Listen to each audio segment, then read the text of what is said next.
BC రాజ్యం రావాలన్నా బహుజన్ రాజ్యం రావాలి. ఎంత సంపాదించుంటారు మీరు సర్వీస్లో ఉన్నప్పుడు?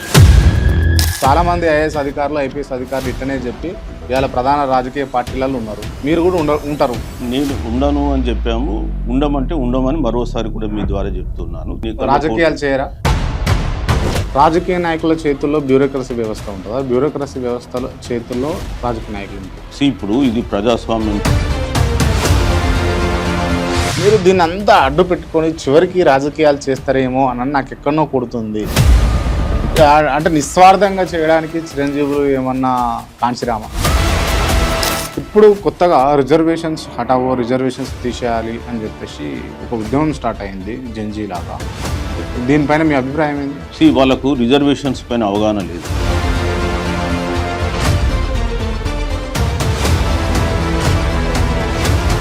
తెలంగాణ అంతటా బీసీ ఉద్యమానికి అవసరమయ్యే ఆర్థిక ఖర్చులన్నీ కూడా ఎవరు చూస్తారు? ఇప్పుడు ఉద్యమం విస్తరించిన కొద్దీ ప్రజలే ఆ ఖర్చులు భరించుకుంటారు. ఇప్పుడు మనం దాని గురించి ఆలోచించాల్సిన అవసరం లేదు. ఇవాళ విజయ్ వచ్చిండు తమిళనాడు పాలిటిక్స్. ఆయన ఏం ఖర్చు పెట్టకుండానే ఎన్నికలలో ఆయన సిన్స్ 2006 నుంచి ఆయన ఫౌండేషన్స్ పేరిట ఆయన ఖర్చు పెట్టుకుంటూ లేకపోతే చారిటీ చేసుకుంటూ వచ్చిండు.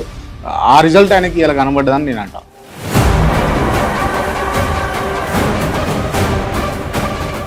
కానీ గవర్నమెంట్ ఈజ్ అంటే పెద్ద వ్యవస్థ. రాజకీయ నాయకులు కావచ్చు, మీలాంటి బ్యూరోక్రాట్స్ కావచ్చు, లేకపోతే పెద్ద సిస్టమ్ ఉంటుంది. వాళ్ళు సింగిల్గా ఉండి ఒక హాస్పిటల్ని, ఒక ఇన్స్టిట్యూషన్ని అంత గ్రాండ్గా డెవలప్ చేసినప్పుడు గవర్నమెంట్ మొత్తం ఉండి, వ్యవస్థ మొత్తం ఉండి ఎందుకు అట్లాంటి మాడ్యూల్ ఒకటి క్రియేట్ చేయలేకపోతుంది? ఇన్స్టిట్యూషన్స్లో కావచ్చు, హాస్పిటల్స్లో కావచ్చు. ఈ దేశంలో ఇప్పుడు ఎయిమ్స్ ఉంది. ఎయిమ్స్కి ఎవరు పోతున్నారు? ఇప్పుడు భారతదేశంలో ఎవరికి ఏ రోగం వచ్చినా ఢిల్లీలో ఎయిమ్స్కే పోతారు. ఇప్పుడు నేను పొలిటీషియన్స్ కావచ్చు, లేకపోతే మీలాంటి బ్యూరోక్రాట్స్ కావచ్చు, పోతారా? ఎయిమ్స్కి పోతారా? అంటారు కదా, నీది 5 ఏళ్ళ పదవి. అది సినిమాల డైలాగులు కావు. వాస్తవ డైలాగులు ఏంటంటే 5 ఏళ్ళైనా 5 రోజులైనా రాజకీయ నాయకుడికి ఉండే అధికారాలు రాజకీయ నాయకుడికి ఉంటాయి. నీకుండే అధికారాలు. ఈ మిల్లర్ల స్కామ్ ఏంటి sir? Milling mafia. Milling mafia గురించి ఇప్పుడు గవర్నమెంట్ చెప్పాలి, మనకు పెద్ద ఐడియా లేదు. చాలామంది ఐఏఎస్లు, ఐపీఎస్లు వాళ్ళ సర్వీసు అయిపోయినాక రిటైర్ అయిన తర్వాత కానీ, లేకపోతే విఆర్ఎస్ తీసుకొని కానీ రాజకీయాలకు రావడానికి కారణం ఏంది? అంటే ఆ పవర్ను ఎట్లా ఎంజాయ్ చేసిర్రు, ఎట్లా ఎంజాయ్ చేస్తుర్రు చూసి వస్తారా, లేకపోతే నిజంగా సర్వీస్ చేయడానికి వస్తారా? సర్వీస్ చేయడానికి అయితే ఆల్రెడీ సర్వీస్ ఇచ్చే వచ్చారు కదా అని అంటే ఇప్పుడు చాలామంది రారు. మన రాష్ట్రంలో చూస్తే రిటైర్డ్ ఐఏఎస్, ఐపీఎస్లు 3-4 తప్ప మీకు ఎవరు కనిపించలేదు. చాలా మంది 10 మెంబర్స్ లిస్ట్ ఉంటుంది. ఒక 10 మెంబర్స్ అప్కమింగ్ వాళ్ళు కూడా ఉన్నారు, ఉండొచ్చు. ఒక 10 మెంబర్స్ ఉండొచ్చు. బట్ సర్వీస్లో ఉన్న వాళ్ళు, రిటైర్ అయిన వాళ్ళు కలుపుకుంటే ఒక 600-700 మంది ఉంటారు. మీరు నల్గొండ కలెక్టర్ కూడా పనిచేసింది కదా.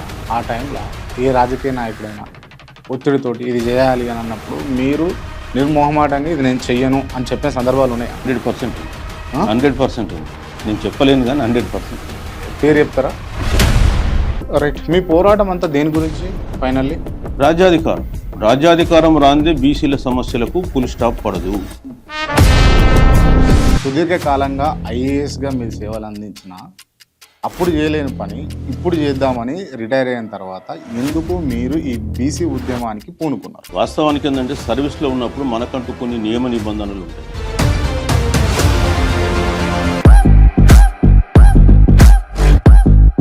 నమస్తే, వెల్కమ్ టు కేఆర్ టీవీ. నేను మీ క్రాంతి. ఇవాళ మనతో ఉన్నటువంటి స్పెషల్ గెస్ట్ రిటైర్డ్ ఐఏఎస్ అధికారి టి చిరంజీవులు గారు ఉన్నారు. ముందుగా వెల్కమ్ చేద్దాం. సార్ నమస్తే. నమస్కారం. బాగున్నారా? బాగున్నా. కంఫర్టబుల్గా ఉన్నారా సార్? చాలా ప్రశ్నలు అడుగుదామని ఇంటర్వ్యూ. ఏ ప్రశ్న అయినా అడగవచ్చు కదా? అడగవచ్చు కదా. రైట్. సుదీర్ఘకాలంగా ఐఏఎస్గా మీరు సేవలు అందించిన, అప్పుడు చేయలేని పని ఇప్పుడు చేద్దామని రిటైర్ అయిన తర్వాత ఎందుకు మీరు ఈ బీసీ ఉద్యమానికి పూనుకున్నారు? ఒక మంచి రిలవెంట్ ప్రశ్న మీరు అడగడం జరిగింది. చాలా మందికి కూడా మీరు అడిగిన ప్రశ్న కూడా డౌట్ ఉంటుంటుంది. వాస్తవానికి ఏంటంటే సర్వీస్లో ఉన్నప్పుడు మనకంటూ కొన్ని నియమ నిబంధనలు ఉంటాయి. మనం అందరినీ రిప్రజెంట్ చేస్తాం తప్ప ఒక కమ్యూనిటీని రిప్రజెంట్ చేయం. ఒకటి. రెండవది, ఆల్ థింగ్స్ ఈక్వల్ ఉన్నప్పుడు మన వర్గాలకు కొంత మనం చేసుకునే అవకాశం ఉంటుంది. సో ఉదాహరణకు మీరు ఇప్పుడు ఉప్పల్ బాగాయత్తులో తీసుకుంటే బీసీ సంఘాలకు ల్యాండ్ అలాట్మెంట్ ఇష్యూ ఉంది. ఆ రోజు 2018లో బీసీ సంఘాల కొరకు ప్రభుత్వం భూమి అలాట్ చేయాలని తిరుగుతున్నప్పుడు బీసీ కులాలకు తిరుగుతున్నప్పుడు నేను కూడా ఈటల రాజేందర్ గారు నేతృత్వంలో సబ్ కమిటీ ఉండే వారి దగ్గరికి నేనే పర్సనల్గా వెళ్ళి, సార్ మా దగ్గర ఉప్పల్ బాగాయతులు 70 ఎకరాల ల్యాండ్ అందుబాటులో ఉంది, అదేవిధంగా కోకాపేటలో కూడా 730 ఎకరాల భూమి నేను సుప్రీంకోర్టులో గెలవడం జరిగింది, అక్కడ కూడా అందుబాటులో ఉందని చెప్పినప్పుడు అక్కడ బీసీ కులాలకు అలాట్ చేయడం జరిగింది, ఇక్కడ కూడా అలాట్ చేయడం జరిగింది. నేనే బీసీ కులానికి చెందిన వారిని కాకపోయి ఉండుంటే వాలంటరీగా ఎవరు పోయి చెప్పరు. సో అది అవకాశాలు ఉన్నప్పుడు మన వాళ్ళకి హెల్ప్ చేయాలనుకున్నప్పుడు ప్రభుత్వం పాజిటివ్గా ఉన్నప్పుడు మనం చేయడానికి అవకాశం ఉంటుంది. అట్లాంటి సర్వీస్లో ఉన్నప్పుడు ఇంకాస్త అగ్రెసివ్గా లేకపోతే ఇంటెన్సిటీగా చేయడానికి వీలు ఉంటుంది. సర్వీస్ వైదొలిగిన తర్వాత అంత అగ్రెసివ్గా చేయలేం కదా. సర్వీస్ తొలగిన మనం బయటకు వచ్చినాకనే అగ్రెసివ్గా చేయగలుగుతాం. సర్వీస్లో ఉన్నప్పుడు ఏంటంటే మనకంటూ కొన్ని నియమ నిబంధనలు ఉంటాయి, మనం అందరినీ రిప్రజెంట్ చేస్తాం తప్ప ఒక కమ్యూనిటీని రిప్రజెంట్ చేయం ఒకటి. రెండవది ఏంటంటే విత్ ఇన్ ద కమ్యూనిటీ మనం సర్వీస్లో ఉన్నప్పుడు మనం అన్ని వర్గాలకు చూడాల్సి వస్తుంది. ఒక వర్గాన్ని మనం టార్గెట్ చేసుకుని నేను వీళ్ళ కొరకు చేస్తా అంటే కుదరదు, ఎందుకంటే you are representing everybody there.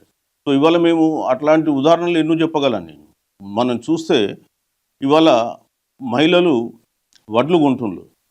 So ఆ వడ్లు కొనేటువంటి కార్యక్రమాన్ని మొట్టమొదటి 2005లో నేను మొక్కజొన్న కొనుగోలు కేంద్రాలతో స్టార్ట్ చేసిన. ఆ రోజు మొక్కజొన్న మార్కెట్లో 440కి ట్రేడర్స్ కొంటున్నారు, కానీ ఎంఎస్పి రేట్ వచ్చి 540, 100 రూపాయలు లాస్ అవుతున్నారు క్వింటాల్కు. సో రైతులు మార్కెట్లో గోలబెట్టి మార్కెట్ తగలబెడుతుంటే సో మరి వాళ్ళందరూ కూడా చిన్నకారు సన్నకారు రైతులనే ఉద్దేశంతో మా మహిళా సంఘాలతో కొనిపిస్తామని చెప్పి ఒక ప్రపోజల్ ప్రభుత్వానికి పెట్టడం జరిగింది. సో ఆ రోజు ఉన్నటువంటి ప్రభుత్వం 2005లో వైఎస్ రాజశేఖర రెడ్డి గారు కూడా అందుకు సమ్మతించడం, మేము మహిళా సంఘాలతో మొట్టమొదటి మొక్కజొన్న కొనుగోలు చేస్తే అది సక్సెస్ఫుల్ కావడం, ఆ తర్వాత కాలంలో మళ్ళీ మేము వరి కొనుగోలు చేయడం, ఈ రోజు కూడా మహిళా సంఘాల వరి కొనుగోలు చేస్తుంది. సో అది మనం అంటే అది మీ వల్లనే జరిగింది అని అంటారు, అంతేనా? అంటే ఈ పైలట్ ప్రాజెక్టు నేను చేసినాను, అది సక్సెస్ అయింది రాష్ట్ర వ్యాప్తంగా. తర్వాత దాన్ని అప్స్కేల్ చేయడం జరిగింది, స్కేలప్. సిమిలర్లీ నేను ఇంకోటి కూడా చెప్పగలను, ఆరోగ్యశ్రీ కంటే మొదలు ఆరోగ్య రక్ష చేశాను నేను. ఓకే. ఎక్కడ మన చలిమేడ అండ్ ప్రతిమ ఆసుపత్రితో. ఆ తర్వాత అది పైలటింగ్ ప్రాజెక్ట్. ఆ తర్వాత స్టేట్ గవర్నమెంట్ దాంట్లో ఉన్న మంచిని తీసుకొని ఆరోగ్యశ్రీ కూడా తీసుకొచ్చారు. సో మనం సర్వీస్లో ఉన్నప్పుడు ఏంటంటే అందరు సర్వీస్ని దృష్టి నేను ఈ ఆరోగ్యశ్రీ సంబంధించి ఒక క్వశ్చన్ అడగాలనుకున్నా. ఆరోగ్యశ్రీ వల్ల దాదాపుగా 1000 కోట్ల రూపాయలు కార్పొరేట్ హాస్పిటల్కు ఎవ్రీ ఇయర్ లేకపోతే ఎవ్రీ మంత్ ట్రాన్స్ఫర్ అవుతా ఉండే ఫ్రమ్ ద గవర్నమెంట్. అటువంటి స్కీమ్స్ ఇంప్లిమెంటేషన్ చేయకుండా ఉన్న గవర్నమెంట్ హాస్పిటల్ను అభివృద్ధిలోకి తీసుకొచ్చి ఒక కార్పొరేట్ హాస్పిటల్ లాగా చేస్తే బాగుంటుంది కదా. ఇప్పుడు గవర్నమెంటు ప్రైవేటు రెండు కూడా ప్రజా ఆరోగ్యం కొరకు పనిచేయాలి. గవర్నమెంట్ డ్యూటీలు చేస్తూ ఉంటుంది, ప్రైవేట్లో కూడా కొంత సూపర్ స్పెషలైజేషన్ ఇన్ఫ్రాస్ట్రక్చర్ ఉంది, వాటిని కూడా వాడుకోవాల్సిన అవసరం ఉంది. అంటే ఒక ప్రైవేట్ హాస్పిటల్లో ఉన్న వ్యవస్థ ఎందుకు గవర్నమెంట్ హాస్పిటల్లో ఇప్పటికి కూడా రావట్లేదు? ఇప్పుడు గవర్నమెంట్ హాస్పిటల్లో కొన్ని లిమిటేషన్స్ ఉంటాయి. ఎందుకు అంటే గవర్నమెంట్లో ఉన్నటువంటి అక్కడ వ్యవస్థ డిఫరెంట్గా ఉంటుంది, ప్రైవేట్లో వేరే ఉంటుంది. కాబట్టి ఇప్పుడు ఎవరైనా ఎక్కడైనా పోవచ్చు. ఇప్పుడు గవర్నమెంట్లో 100% ఇన్వెస్ట్ చేయాలి, గవర్నమెంట్ హాస్పిటల్ను ప్రైవేట్ ఇన్స్టిట్యూషన్తో పాటు డెవలప్ చేయాలి. కానీ ఇప్పుడున్న పరిస్థితుల్లో అందరినీ కూడా మనం వాడుకోవాలి. కాబట్టి ఇవాళ మనం ఆరోగ్య రక్ష చేసినాం. సో ప్రభుత్వాలు కూడా ఆలోచించినవి ఏంటంటే ప్రైవేట్ రంగాన్ని ఎంకరేజ్ చేయాలి, గవర్నమెంట్ రంగాన్ని కూడా ఎంకరేజ్ చేయాలి. ఈ రెండిట్లో మధ్య సమతుల్యత ఉండాలి. నేనేమంటానంటే గవర్నమెంట్ రంగం ప్రథమ స్థానంలో ఉండాలి. కానీ ఇప్పుడున్నటువంటి పరిస్థితులు ఏంటంటే ట్రైన్డ్ మ్యాన్ పవరు, రకరకాల ఇన్సెంటివ్స్ కొరకు ప్రైవేట్ సెక్టర్కు పోతున్నారు. గవర్నమెంట్ సెక్టర్లో తక్కువ శాలరీస్ ఉండొచ్చు, లేదా ఇన్ఫ్రాస్ట్రక్చర్కి అనుకూలంగా వాళ్ళకు అనుకూలంగా ఉండకపోవచ్చు. సో ఇట్లా కొంతమంది ప్రైవేట్ సెక్టర్కి వెళ్ళిపోతున్నారు. కాబట్టి ప్రైవేట్ సెక్టర్లో ఉన్న best of the best services కూడా పేద వర్గాలకు అందాలనే ఉద్దేశంతో చేయడం జరిగింది. ఆ రోజు మేము 2005లో ఆరోగ్య రక్ష చేసినప్పుడు కూడా ఏంటంటే కమ్యూనిటీ నుంచి చేసినాం. కమ్యూనిటీ సంవత్సరానికి 450 రూపాయలు వాళ్ళు మాకు పేమెంట్ చేస్తే 60,000 రూపాయల ఉచిత వైద్యాన్ని మేము ఈ 2 హాస్పిటల్తో టైప్ చేసి చేసినాం. అది 3 సంవత్సరాలు చేసినాం. దాదాపు 1,00,000 మంది ఇందులో ఎన్రోల్ అయినారు. అది పైలట్ చేసినాం. తర్వాత ప్రభుత్వం ఏమన్నది వాళ్ళు ఎందుకు కట్టాలి, మేమే చేస్తామన్నారు, వాళ్ళు చేసినారు. ఇవాళ అదే ప్రోగ్రామ్ను ఆయుష్మాన్ భారత్ కింద మోడీ గారు కూడా 2019లో భారతదేశం కాపీ కాదు, అనేది పైలట్ చేసినాం మనం. ఎందుకంటే ప్రభుత్వం సహాయంతో అది పైలట్ చేసినాం. పైలట్ చేసినప్పుడు దాన్ని స్కేలప్ చేసిండు. దాంట్లో ఉన్న మంచి తీసుకొని ఇంకా కొన్ని స్కీమ్స్ ఇంకా కొంత ఇంప్రూవ్ చేసుకొని తీసుకున్నారు. మేము ఆ రోజు 750 రోగాలకే మేము చికిత్స అందించినాం. ఈరోజు 1200 రోగాలకు దాదాపు చికిత్సలో రైట్. అందిస్తున్నాం. అండ్ నాకున్న చిన్న డౌట్ ఏంది, చిన్నది కాదు పెద్దదే విషయం ఏంటంటే, అంటే ఐల్ టేక్ నేమ్స్ ఆల్సో. చాలామంది పొలిటీషియన్స్కి హాస్పిటల్స్ ఉన్నాయి. చాలామంది పొలిటీషియన్స్ మల్లారెడ్డి కావచ్చు, పల్లా రాజేశ్వర రెడ్డి కావచ్చు, ఎక్సెట్రా ఎక్సెట్రా ఎక్సెట్రా చాలామందికి ఉన్నాయి హాస్పిటల్స్ ఉన్నాయి. సో వాళ్ళు సింగిల్ పర్సన్ వాళ్ళు, కానీ గవర్నమెంట్ ఈజ్ అంటే పెద్ద వ్యవస్థ. రాజకీయ నాయకులు కావచ్చు, మీలాంటి బ్యూరోక్రాట్స్ కావచ్చు, లేకపోతే పెద్ద సిస్టమ్ ఉంటుంది. వాళ్ళు సింగిల్గా ఉండి ఒక హాస్పిటల్ని, ఒక ఇన్స్టిట్యూషన్ని అంత గ్రాండ్గా డెవలప్ చేసినప్పుడు గవర్నమెంట్ మొత్తం ఉండి, వ్యవస్థ మొత్తం ఉండి, ఎందుకు అట్లాంటి మాడ్యూల్ ఒకటి క్రియేట్ చేయలేకపోతుంది ఇన్స్టిట్యూషన్స్లో కావచ్చు, హాస్పిటల్స్లో కావచ్చు? ఇప్పుడు నేను ఆల్రెడీ చెప్పిన గవర్నమెంట్ లో కొంత లిమిటేషన్స్ ఏంటంటే మ్యాన్ పవర్ లిమిటేషన్ ఎట్లుంటుందంటే, best of the best brain bonds ఏంటంటే వాళ్ళకు మోర్ రెమ్యునరేషన్ కావచ్చు, లేదా వాళ్ళకి స్వేచ్ఛ కావచ్చు. సో అది గవర్నమెంట్లో కంటే ప్రైవేట్లో ఎక్కువ ఉంటుంది కాబట్టి అక్కడ వైపు వెళ్ళడానికి ప్రయత్నం చేస్తారు ఒకటి. రెండోది ఏంటంటే గవర్నమెంట్ ఈజ్ అనేక రకాలైనటువంటి వ్యాపకాలు చేయాల్సి ఉంటుంది. ఇది ఒకటే కాదు, బట్ హెల్త్ కూడా one of the most important thing and education is also most important thing. So అందుకనే ఇప్పుడు ఈ గవర్నమెంట్లో ఉండే పాలసీస్లలో కూడా కన్సిస్టెన్సీ ఉండదు. ఒక గవర్నమెంట్ వచ్చేస్తుంది, ఒక పాలసీలో ఒకదానికి ఇంపార్టెన్స్ ఇస్తారు, నెక్స్ట్ గవర్నమెంట్ వస్తారు, ఇంకో దానికి ఇంపార్టెన్స్ ఇస్తారు. ఇప్పుడు వీళ్ళు ఇండివిజువల్స్ ఉన్నారనుకో, ఆ ఇండివిజువల్స్ వాళ్ళకి అదే అంటే లైవ్లీవుడ్ కాబట్టి వాడు న్యాచురల్గా ఎక్కువ ఫోకస్ చేస్తాడు, ఎక్కువ నడిపిస్తాడు.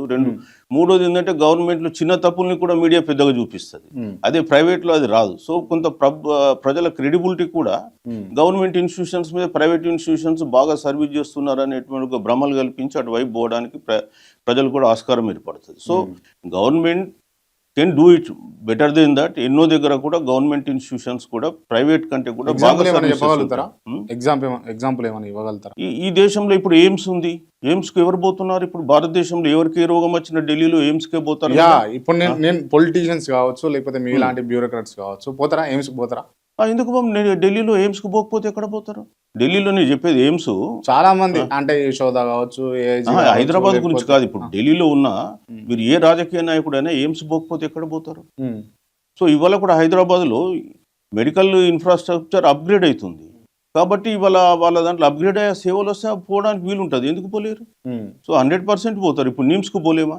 మా మదర్కు ఆరోగ్యం బాగాలేదు, నిమ్స్లోనే పెట్టాను నేను. ఓకే, నాట్ ఓన్లీ చిరంజీవులు, అంటే ఎక్సెప్ట్ వేరే వాళ్ళు ఎవరైనా అందరూ కూడా సెలబ్రిటీలు కావచ్చు, రాజకీయ నాయకులు కావచ్చు, డబ్బులున్న వాళ్ళు ఎయిమ్స్కు నిమ్స్కు ఎందుకు పోవట్లేదు? అంత అందరికీ అందుబాటులో లేవు కదా ఆ ఇన్స్టిట్యూషన్స్ కూడా. ఎయిమ్స్ ఢిల్లీలో ఉంది, ఇక్కడ ఏదో మొన్ననే బీబీ నగర్లో స్టార్ట్ అయింది, ఇంకా టైం పడుతుంది. సో నిమ్స్ ఉంది, నిమ్స్లో చాలా రష్ ఉంటుంది. మీరు ఎప్పుడు నిమ్స్ పోయి చూసినాగా నిమ్స్. నేను అడిగేది హై రేంజ్ పీపుల్, అంటే డబ్బులు హై రేంజ్ పీపుల్ కూడా నిమ్స్ కు పోతారు, ఎందుకంటే స్పెషలైజేషన్ అవైలబిలిటీ బట్టి ఉంటుంది. ఈవెన్ సీనియర్ బ్యూరోక్రాట్స్ కూడా చాలా మంది నిమ్స్ కు పోయి సర్వీస్ చేసుకుంటారు, అదేం లేదు. సో సర్వీసెస్ అనేది ఎక్కడ మనకు దొరుకుతుందో దాన్ని బట్టి ప్రజలు ప్రిఫరెన్స్ ఇస్తారు. Right, okay. ఈ అంశాలు పక్కన పెడితే కేవలం రాజకీయంగా లబ్ధి పొందడం కోసమే చిరంజీవులు ఇప్పుడు బీసీ ఉద్యమాన్ని అడ్డు పెట్టుకొని ముంగటికి వచ్చారు అని నేను అంట. మీరేమంటారు దానికి? 100% రాంగ్ అని చెప్తాను. ఎందుకంటే నేను రాజకీయంగా ఎన్నికల్లో పోటీ చేయను అని చెప్పి ఎప్పుడూ చెప్పాను. చాలా మంది ఐఏఎస్ అధికారులు, ఐపీఎస్ అధికారులు ఇట్టనే చెప్పి ఇవాళ ప్రధాన రాజకీయ పార్టీలలో ఉన్నారు. మీరు కూడా ఉంటారు. నేను ఉండను అని చెప్పాము, ఉండమంటే ఉండమని మరోసారి కూడా మీ ద్వారా చెప్తున్నాను. తర్వాత ఎన్నికలు రాజకీయాలు చేయరా? రాజకీయాలు చేయను అన్నట్లే, నేను రాజకీయాలలో పోటీ చేయను. నేను ఇక్కడ వచ్చింది కేవలం ఏంటంటే ఒక గురువు పాత్ర పోషించడానికి. వాళ్ళు ఓ జయశంకర్ ఉన్నాడు, ఓ కాన్షీరామ్ ఉన్నాడు, వాళ్ళు ఒక పెరియార్ ఉన్నారు. వాళ్ళు ఎన్నికల్లో పోటీ చేయలే. వాళ్ళు ఏంటంటే ఎన్నికల్లో పోటీ చేసే వాళ్ళను తయారు చేసి కింగ్ మేకర్ అంటారు అంతే. మనం చేసేది కూడా ఇదే. మళ్ళీ ఒకసారి కూడా మేము మీకు మళ్ళీ ప్రస్ఫుటంగా చెప్తున్నా, చాలా సందర్భాల్లో కూడా చెప్పినాను, మనం రాజకీయాల్లోకి వచ్చి స్వంతంగా వ్యక్తిగత లబ్ధి కొరకు నేనేదో రాజకీయాలకు మీరే అన్నారు కదా, చాలా సందర్భాలలో బీసీలకు రాజ్యాధికారం రావాలంటే రాజకీయాల్లో ఎక్కువ పాత్ర ఉండాలి, రాజకీయాల్లో ఇన్వాల్వ్ కావాలని. ఇప్పుడు కూడా చెప్తున్నాం ఏంటంటే బీసీలకు రాజకీయ అధికారం వస్తే తప్ప వాళ్ళ సమస్యలు పరిష్కారం కావు. అంబేద్కర్ గారు కూడా ఏం చెప్పిండు, political power is the master key అన్నాడు. కాబట్టి మేమేమంటున్నామంటే బీసీలు రాజ్యాధికారంలోకి రావాలి, కానీ చిరంజీవి రాజ్యాధికారంలో కాదు. సో మనం కోరుకునేది రికార్డెడ్. అంటే మీరు ఎప్పుడైతే రాజకీయాల్లోకి వచ్చి మీరు పోటీ చేస్తారో ఆ రోజు మళ్ళీ పే చేయాల్సి వస్తుంది. 100% అని చెప్తున్నా కదా. నేను మీకు ఏం చెప్తున్నాను, బీసీలు ఈ రాష్ట్రంలో రాజ్యాధికారంలోకి వచ్చేంత వరకు చిరంజీవి అనేవాడు రాజకీయాల్లో పోటీ చేయడు. Okay, clearing. క్లియర్ దాంట్లో. ఓకే, అంటే మీ మెయిన్ ఎజెండా బీసీల రాజ్యాధికారం రావడమే మీ ఎజెండా? కరెక్ట్, అంతే అంతే. అది ఎవరైనా అంటే ఇప్పుడు బీసీల భావజాలం ఉన్నటువంటి వ్యక్తి బీసీల పార్టీతో రాజ్యాధికారంలోకి రావాలి. నేను కోరుకునేది ఏంటంటే ఇప్పుడున్నటువంటి 3 రాజకీయ పార్టీలు మేము బీసీలను సీఎం చేస్తామంటే అది మాకు సమ్మతం కాదు. ఎందుకంటే ఈ 3 రాజకీయ పార్టీలు కూడా బీసీలను వంచినటువంటి పార్టీలే. కాబట్టి ఎక్స్క్లూజివ్గా బీసీ భావజాలంతో ఉన్నటువంటి పార్టీలు ఏమున్నాయి, ఇప్పుడు ఏం లేవు కదా మరి అట్లా వస్తాయి. బీసీ ఉద్యమం బలపడ్డా కొద్దీ ఆ పార్టీలు కూడా పుట్టుకొస్తాయి. సో రాబోయే కాలంలో 100% వస్తాయి. Okay, right. ఇప్పుడు అంటే చాలామంది బీసీ నాయకులు బీసీ ఉద్యమాల పేరిట రాజకీయాల పేరిట విచ్ఛిన్నమైపోయినారు. ఆర్ కృష్ణయ్య ఒకలాగా, మీరు అటు తీర్మాన్ మల్లన్న, ఇట్లా చాలామంది విచ్ఛిన్నమైపోయినారు కదా. బీసీలు ఐక్యమైతే కానీ ఒకతాటిపైకి వస్తే కానీ రాజ్యాధికారం రావడం కష్టం అవుతుంది. ఇట్లా విచ్ఛిన్నంగా ఉండి రాజకీయాలు చేస్తే సాధ్యపడుతుందా రాజ్యాధికారం అంటే? ఇప్పుడు ప్రజలలో ఎవరైతే చొచ్చుకొని పోయి ప్రజాభిమానాన్ని పొందుతారో వాళ్ళే రాజకీయాల్లో సక్సెస్ అవుతారు. సో యునైటెడ్గా ఫైట్ ఇవ్వాలి అనే దాంట్లో ఒక్కొక్కరు సిద్ధాంతాలు ఒక్కో తీరు ఉంటాయి. ప్రజాస్వామ్యంలో ఇట్లాంటి సిద్ధాంతాలు, విభిన్న సిద్ధాంతాలు ఉండడం కామన్. కాకపోతే ప్రజాస్వామ్యంలో ఎవరు చొచ్చుకొని పోయి ప్రజాభిమానాన్ని పొందుతారో వాళ్ళే సక్సెస్ అవుతారు. సో ఇవాళ మనం ఏంటంటే ఒక బీసీ ఉద్యమాన్ని ఒక సిద్ధాంతపరంగా నిర్మిస్తున్నాం. మా సిద్ధాంతం వచ్చేసి ఇస్సా ఇజ్జత్ హుకుమత్, అంటే వాటా, ఆత్మగౌరవం, అధికారం. సో మేము ఈ సిద్ధాంతం మీద ప్రతిరోజు ఏదో ఒక రూపంలో ప్రజల దగ్గరికి చేరువవుతున్నాం. సో ఇవాళ ఏంటంటే ఒక గతంలో ఒక 2 సంవత్సరాల కిందట లేనటువంటి భావజాలం ఇవాళ ప్రజల్లోకి వచ్చేసింది. ఇవాళ స్టాటిస్టిక్స్తో మాట్లాడుతుంది పబ్లిక్. ఎందుకు మాట్లాడుతున్నారు? Because we are providing that statistics. కాబట్టి ఇవాళ స్టాటిస్టిక్స్తో మనకి ఎట్లా అన్యాయం జరిగిందని చెప్పగలుగుతున్నాం. ఎందుకంటే this world is now it is driven by statistics. కాబట్టి స్టాటిస్టిక్స్ తీసుకొచ్చాం. సో ఇవాళ ప్రజలు కూడా స్టాటిస్టిక్స్, బీసీలకు ఏం అన్యాయం జరిగింది, ఏ రంగంలో బీసీలు ఎంతమంది ఉన్నారు, మరి ఉద్యోగ రంగంలో ఏంటి, పరిశ్రమ రంగంలో ఏంటి, సేవల రంగంలో ఏంటి, ఇట్లా మనం నష్టాన్ని వివరిస్తున్నాం. కాబట్టి రాజకీయ రంగంలో ఏంటి, సో ప్రజలు కూడా చైతన్యవంతం అవుతుంది. So now we are enlightening public, educating public. So next phase ఏంటంటే ఎడ్యుకేషన్ పార్ట్ ఉంటుంది, ఆ తర్వాత ఎంపవర్మెంట్ పార్ట్. మీకు వచ్చే లాభం ఏముంటుంది దీంట్లో? నాకు వచ్చే లాభం ఏంటంటే నా వ్యక్తిగత సంతోషం. అంటే నాకున్నటువంటి ఒక ప్యాషన్ ఏంటంటే ఈ రాష్ట్రంలో అనేక ఉద్యమాలు జరిగినాయి. ఏ ఉద్యమం అంతిమ ఫలితమైన ఆధిపత్య కులాలకు చేరింది. సో మెజారిటీ ప్రజలైన బీసీలు, నేను కూడా ఒక బీసీ వర్గం నుంచి వచ్చిన, పేదరికం అంటే ఏంటో అనుభవించిన, పేదరికం తెలిసిన. సో ఈ పేదరికం నిర్మూలన కావాలి. బీసీలు ఆత్మగౌరవంతో తమ రాజ్యాధికారాన్ని పాలించుకోవాలి. సో వాళ్ళు ఆ స్థానంలో కూర్చుంటే నాకున్నటువంటి ప్యాషన్కు సాటిస్ఫాక్షన్ ఉంటుంది. సో నాకున్నటువంటి మైండ్ సెట్ ఏంటంటే ఈ దేశం బహుజనులది, బహుజనులు రాజ్యాధికారంలో కూర్చోవాలి. మీరు చాలాసార్లు బహిరంగంగా రాజ్యసభ ఎంపీ ఆర్ కృష్ణయ్యను విమర్శించారు. విమర్శించలేదు? లేదు, నేను అట్లా విమర్శించలేదు. సిద్ధాంతపరంగా మనం చెప్పడం జరిగింది. ఏంటంటే ఇవాళ 42% రిజర్వేషన్ కావచ్చు, ఇంకొండొచ్చు, కానీ మనం ఎప్పుడు కూడా డైరెక్ట్గా ఎవరిని విమర్శించలేదు. Not only Krishna, anybody, we have never criticised anybody. So సిద్ధాంతపరంగా ఏమన్నామంటే ఇప్పుడు 42% రిజర్వేషన్ కేంద్ర ప్రభుత్వం ఇవ్వాల్సి ఉంది కాబట్టి కేంద్ర ప్రభుత్వము ఆ బాధ్యత తీసుకోవాలి, ఆ పార్టీలో ఉన్న వాళ్ళు దాన్ని లీడ్ తీసుకోవాలని అనవచ్చు. కానీ డైరెక్ట్గా never we criticised anybody. BC జేఏసీలో ఉన్న వాళ్ళు వివిధ పార్టీలలో ఉన్నారు. అవసరం వస్తే బీసీల కోసం ఆ బీసీ నాయకులు ఆయా పార్టీలను విమర్శించగలరా? వాళ్ళకు అంత ధైర్యం ఉన్నదని నేను అనుకోను. ఎందుకంటే ఇవాళ బీసీ జేఏసీలలో వివిధ పార్టీల నుంచి వచ్చిన వాళ్ళు మళ్ళీ పార్టీకే అంకిత భావంతో, కట్టుబాటుతో ఉంటారు తప్ప ఇక్కడ వచ్చేసి వాళ్ళ పార్టీని వదిలేసి వచ్చేంత కమిట్మెంట్తో ఉన్నారని నేను అనుకోను. అందుకని నేను ఏం చెప్పాను, 3 పార్టీలు కూడా మనకు ఉపయోగపడే పార్టీలు కావు. బీసీల ఆధ్వర్యంలో బీసీల భావజాలంతో వచ్చే పార్టీ మాత్రమే బీసీలకు, బహుజనులకు న్యాయం చేయగలుగుతుందని చెప్తున్నాను. ఇప్పుడు బీసీలల్లో అంటే బీసీ కులాలలో చాలా ఉపకులాలు ఉన్నాయి.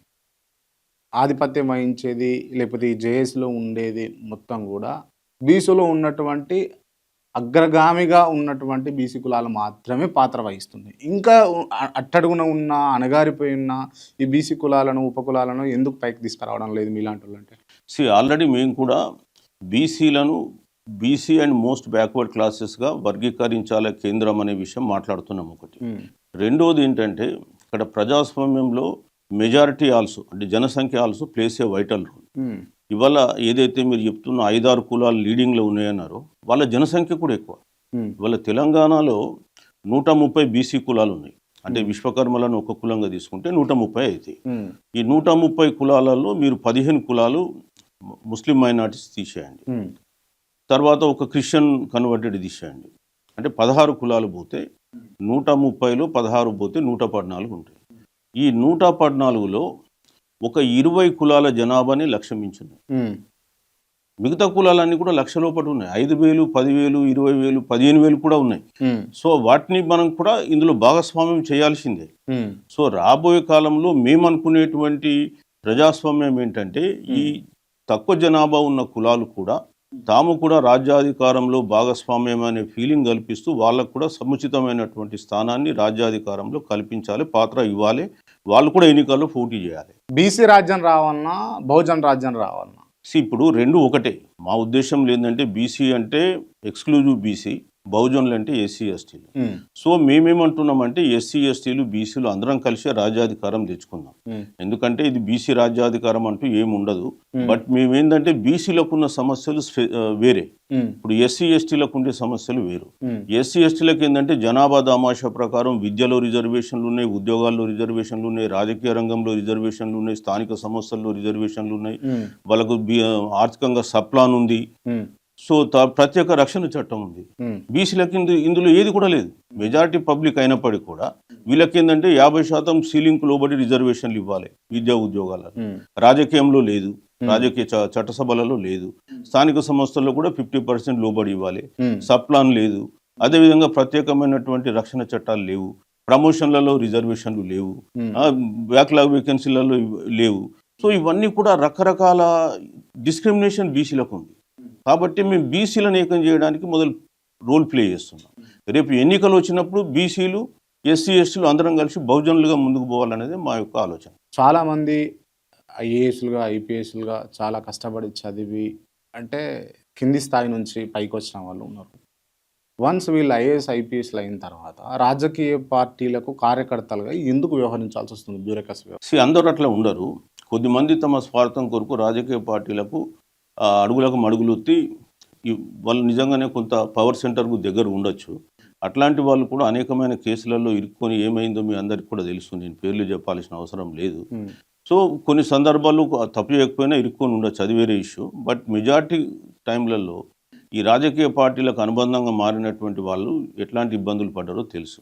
బ్యూరోక్రసీలో ఏంటంటే ఇప్పుడు ఐఏఎస్లో తీసుకున్న ఒక 300 మంది మన దగ్గర క్యాడర్ ఉంటుంది. అందులో ఒక 20-30 మంది మాత్రమే రాజకీయ నాయకులకు అడుగులకు మడుగులు వస్తే వాళ్ళు ఉండొచ్చు, మిగతా వాళ్ళందరూ ఉండరు. కానీ ఆ 20 మంది మనకు స్టేజ్ మీద కనిపిస్తారు కాబట్టి మన దృష్టి అంతా అట్లనే ఉంటుంది. సో అట్లా ఏం లేదు. బట్ వాళ్ళు అట్లాంటి పనిచేసే వాళ్ళు ఉంటే తర్వాత కాలంలో వాళ్ళ కర్మ ఫలితాన్ని వాళ్ళు అనుభవించాల్సి వస్తుంది. వైట్ కాలర్ అఫెండర్స్ అని అంటే ఏమంటారు మీరు? చాలామంది అంటే డబ్బులు సంపాదించడం కోసం లేకపోతే ఆ వృత్తిని అడ్డు పెట్టుకొని బ్యూరోక్రాట్స్ మొత్తం డబ్బులే ధ్యేయంగా చేస్తున్నారు చాలామంది. ఈవెందో మీరు ఎంఆర్ఓ ఈ స్థాయి నుంచి చూసుకున్నా కూడా చాలామంది 100 కోట్ల రూపాయలు పట్టుబడినట్టుగా ఉండొచ్చు. కాదని తప్పేముంటుంది దాంట్లో? ఎవడైనా తప్పు చేసిండు, అక్రమంగా సంపాదించు దొరికిండు అన్నప్పుడు న్యాచురల్గా అనాల్సిందే. దాన్ని మనం దాచిపెట్టాల్సిన అవసరం లేదు. ఇవాళ వ్యవస్థ అట్లా తయారైపోయింది. రాజకీయ నాయకులు, బ్యూరోక్రసీ రెండు కలిసిపోయి ఉన్న దగ్గర న్యాచురల్గా ఇవన్నీ జరుగుతూ ఉంటాయి. సో మనం దాన్ని ఎట్లా ఎదుర్కొంటాం అనే దానిపైన అక్కడ రాజకీయ వ్యవస్థ గట్టిగా ఉంటే 100% బ్యూరోక్రాటిక్ వ్యవస్థ కూడా సక్రమంగా ఉండడానికి వీలుంటుంది.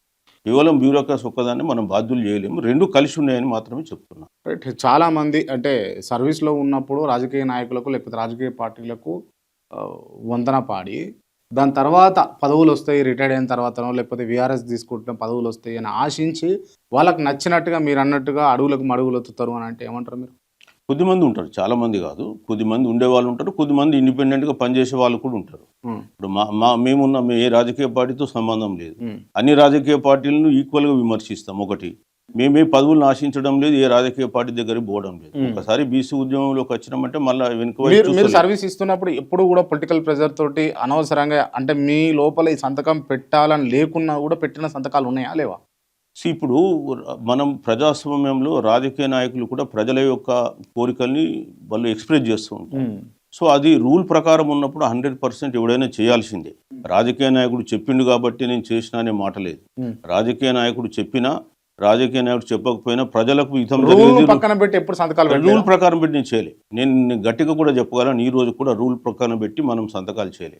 నేను రూల్ ప్రకారం పెట్టి సంతకాలు చేసి ఉంటే వేరే ఉండేది. సో నేను ఇక్కడ ఎంత చెప్పదలుచుకున్నాను. సంపాదించుంటారు మీరు సర్వీస్ లో ఉన్నప్పుడు? చూసుకోవచ్చు నా దగ్గర ఇప్పుడు ఏముందో. నేను నాది 2020లో నేను నా ప్రాపర్టీ డిక్లరేషన్ ఇచ్చినవి ఉన్నాయి, అందులో చూసుకోవచ్చు. ఓకే, బినామీలు అట్లా ఏమైనా ఉన్నారా? మీరు చూసుకోవచ్చు, నాకేం బాధ. ఇప్పుడు నేను ఉండేది 3 bedroom ఫ్లాట్లో ఉంటా ఇవాళ. అంటే నాన్ కరప్టెడ్ ఐఏఎస్ అధికారియా చిరంజీవి గారు? 100% అన్న, 100% అన్న. అంటే మోస్ట్ కరప్టెడ్ అంటే పొజిషన్ లో ఐఏఎస్ లే ఉంటారు అని అన్నది, ఐపీఎస్ ఉంటారు అని అన్నది. తప్ప అట్లా ఉండరు. మోస్ట్ ఆఫ్ ద టైం ఏంటంటే ఐఏఎస్ ఐపీఎస్ లోనే ఎక్కువ మంది హానెస్టీ ఆఫీసర్స్ ఉంటారు. ఎందుకంటే వాళ్ళ ట్రైనింగ్, వాళ్ళ బ్రాటప్, వాళ్ళ సర్వీసు అట్లా ఉంటుంది. సో కొద్దిమంది అందులో ఉండొచ్చు, దాన్ని పట్టుకొని అందరికీ లేబుల్ వేయడం కరెక్ట్ కాదు. రాజకీయ ఎజెండాలతో పనిచేస్తున్నటువంటి అధికారులు చాలా మంది ఉన్నారు కదా. ఆ ఎజెండా ఉన్నప్పుడు ఖచ్చితంగా ఆ రాజకీయ పార్టీకి ఒత్తాసు బలకాల్సి వస్తుంది కదా. రాజకీయ ఎజెండాతో పనిచేసే వాళ్ళు ఎక్కువ మంది లేరు. నేను అదే చెప్పాను మొదలే. 300 మందిలో 20 మందో 30 మందో ఉండొచ్చు. నేను పేర్లు చెప్తలేను, మీకు కూడా తెలుసు. పేర్లు చెప్పకపోయినా కూడా నేను అనేది కాదనట్లే, కొద్దిమంది ఉంటారని నేను కూడా అన్నాను కదా. ఇక అది వాళ్ళ యొక్క వ్యక్తిగత విషయం. అది మనం వాళ్ళు చెడ్డోళ్ళ మంచోళ్ళ అంటే మరి సమాజం నిర్ణయిస్తుంది, ప్రభుత్వం నిర్ణయించుకోవాలి. మనం ఇవాళ వాళ్ళ మీద జడ్జిమెంట్ పాస్ చేయడానికి మనం చర్చించడం. సో మనం సమాజానికి మనం వల్ల ఎంత ఉపయోగం జరిగింది అనేది మనం నిర్ధారించుకోవాలి. అంటే మీరు ఎట్టి పరిస్థితుల్లో ఎక్కడా కూడా కరప్షన్ చేయలే అని అంటారు? 100%. మీరు హెచ్ఎండిఏ కమిషనర్ గా ఉన్నప్పుడు ల్యాండ్ పుల్లింగ్ విషయంలో చాలా ఆరోపణలు మీ పైన వచ్చినాయి. అసలే లేదు, ఆరోపణ కూడా రాలేదు. ఒక్క ఆరోపణ కూడా లేదా? లేదు. ఏం చేశారు మీరు హెచ్ఎండిఏ కమిషనర్ గా ఉన్నప్పుడు? నేను ల్యాండ్ పూలింగ్ ఏంటంటే ఉప్పాల బాగాయత్తులో యాక్చువల్గా ఏంటంటే 2005లో దాన్ని మూసీ రివర్ ఫండ్ డెవలప్మెంట్ కొరకు ల్యాండ్ ఎక్విజిషన్ చేపట్టిన తర్వాత అప్పుడు కంపెన్సేషన్ ఎకరానికి 20-25 లక్షలు ఇస్తామని ప్రపోజ్ చేస్తే ఆ ల్యాండ్ పూలింగ్ను వాళ్ళు రైతులు ఆపోజ్ చేస్తే అప్పుడు ఉన్నటువంటి రాజశేఖర్ రెడ్డి గారు రైతులతో మాట్లాడి నేను ఎకరానికి 1000 గజాలు మీకు ల్యాండ్ ఇస్తానని చెప్పి ఒప్పించాడు. ఆ తర్వాత రాజశేఖర్ రెడ్డి గారు చనిపోవడం, ప్లేన్ క్రాష్లో ఎన్నికలు రావడం, చనిపోవడం, తర్వాత దాన్ని ఎవరు పట్టించుకోలేదు. ఓకే. 2016లో నేను కమిషనర్ హెచ్ఎండిగా పోయిన తర్వాత ఆ ఫైల్ను బయటకు తీసి వాళ్లకు ఎవరెవరికైతే ల్యాండ్ ఎకరానికి 1000 yards రావాలనో అది ఇవ్వడం, హెచ్ఎండిఏకి ఎంత రావాలనో దాన్ని పక్కన పెట్టడం, హెచ్ఎండిఏలో కూడా మళ్ళీ మేము యాక్షన్ పెట్టుకుంటే మాకొక 1200 కోట్ల హెచ్ఎండిఏ ఆదాయం నా తర్వాత వాళ్ళు చేశారు. నేను ఉన్నప్పుడు జరగాలి, నా తర్వాత చేశారు అక్కడ.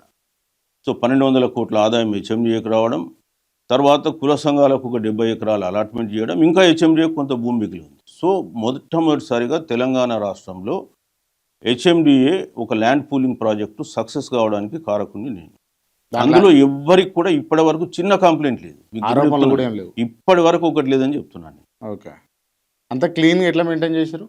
అంటే ప్రొసీజర్ ఫాలో అయినప్పుడు ఇబ్బంది ఏముంటుంది? ఎవరికి ఎంత రావాలో ప్రొసీజర్ ఫాలో అయినప్పుడు ఇంకా దాంట్లో నష్టం ఏముంటుంది? ఎవరికేం నష్టం ఉంటుంది? లేకుంటే ఇప్పటివరకు ఎన్ని గొడవలు అయ్యేది, ఎంత దానిపైన రభస జరిగేది, రాజకీయ పార్టీలు మాట్లాడేది. రాజకీయ నాయకుల చేతుల్లో బ్యూరోక్రసీ వ్యవస్థ ఉంటుందా? బ్యూరోక్రసీ వ్యవస్థలో చేతుల్లో రాజకీయ నాయకులు ఉంటారు. ఇప్పుడు ఇది ప్రజాస్వామ్యం, ఎవరి స్కీమ్ ఆఫ్ పవర్స్ వాళ్ళకు ఉన్నాయి. రాజకీయ నాయకులకు వాళ్ళ పవర్స్ వాళ్ళకున్నాయి, బ్యూరోక్రసీలో బ్యూరోక్రటిక్ పవర్స్ ఉన్నాయి. కాబట్టి నీ పవర్ నువ్వు ఎగ్జిక్యూట్ చేసుకో. 5 లాంగ్వేజ్ నువ్వు లొంగిపోయి పనిచేసినావు అనుకో, నువ్వు ఖచ్చితంగా ఏం జరుగుద్దంటే రాజకీయ నాయకులకు లొంగాల్సి వస్తుంది. సో నువ్వు నిక్కచ్చి ఉన్నావు అనుకో, ట్రాన్స్ఫర్ అయిపోతావు, ఇంకేదో చేయొచ్చు, కానీ నీకు ఇబ్బంది ఏమి ఉండదు కదా. తీసుకుపోయి అంటే ఇప్పుడు కలెక్టర్ ఉన్న వాళ్ళని తీసుకొని పోయి ఎన్నో టైర్లకు దేనికో దానికో వేస్తారు. రెడీగా ఉండాలి, అది పార్ట్ ఆఫ్ ద జాబ్ అనుకుని రెడీగా ఉండాలి. అంతే తప్ప నేను ఎల్లకాలం నేను అంటే ప్రైమ్ పొజిషన్లో ఉండాలనుకోవడం పొరపాటు. రైట్. అంటే ఐఏఎస్ అధికారికి హయ్యర్ పోస్ట్ అంటే ఏముంటుంది?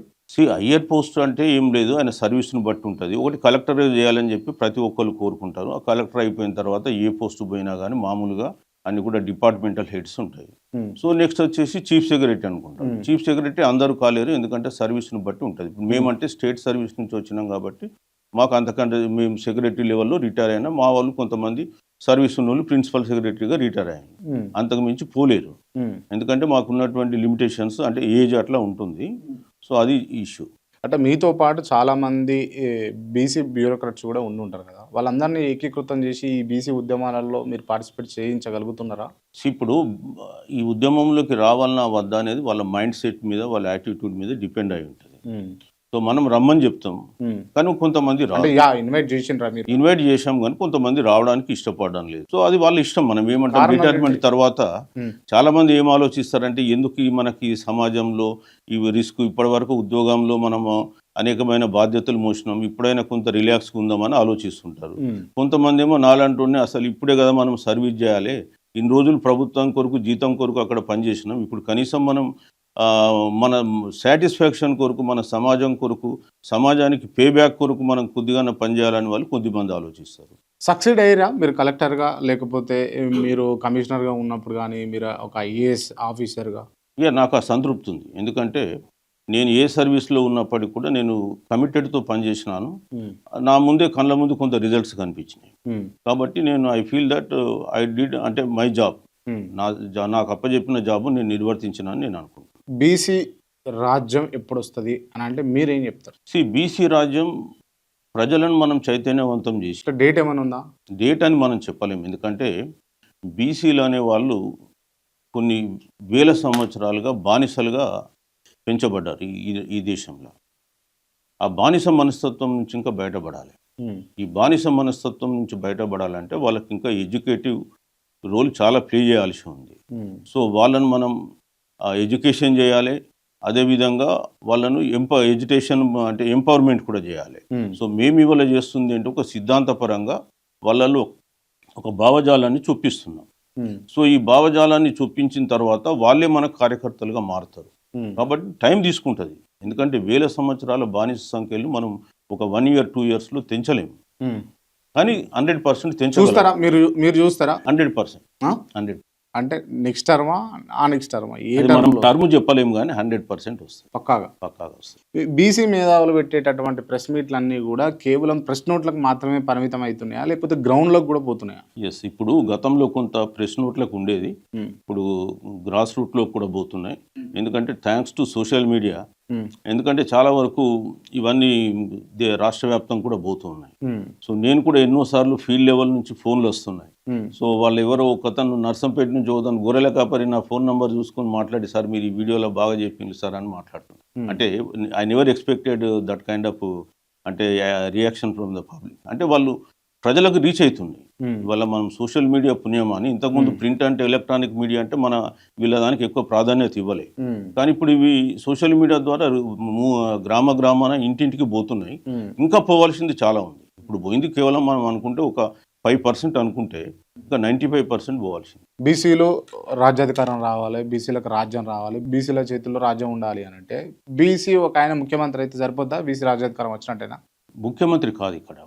బీసీల రాజ్యాధికారం అంటే బీసీల ఆధ్వర్యంలో ఉండే పార్టీల ద్వారా రాజ్యాధికారం రావాలి. రాజ్యాధికారం అంటే ఏదో ముఖ్యమంత్రి స్థానము లేదా ఒక ఎమ్మెల్యే స్థానంలో కూర్చోవడం కాదు.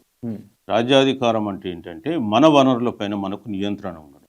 ఇవాళ బడ్జెట్లో 3,20,000 కోట్ల బడ్జెట్ అనుకుంటే బీసీలకు కేటాయించింది 12,000 కోట్లు, అందరూ ఖర్చు పెట్టేది 2,000 కోట్లు.